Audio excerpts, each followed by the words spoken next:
দিচ্ছি না, আমরা হসপিটাল রাস্তায় ওভারলোড গাড়ি চালাতে দিচ্ছি না, আমরা হসপিটাল রাস্তায় ওভারলোড গাড়ি চালাতে দিচ্ছি না, দিব না।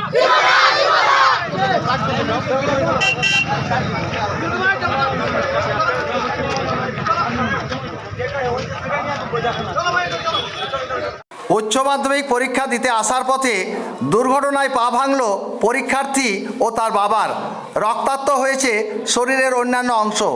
স্থানীয়রা তড়িঘড়ি তাদের উদ্ধার করে রামপুরহাট মেডিকেল কলেজ ও হাসপাতালে নিয়ে আসে। সেখানে আগে থেকেই উচ্চ মাধ্যমিক জেলা অ্যাডভাইসারি কমিটির সদস্যরা উপস্থিত ছিলেন।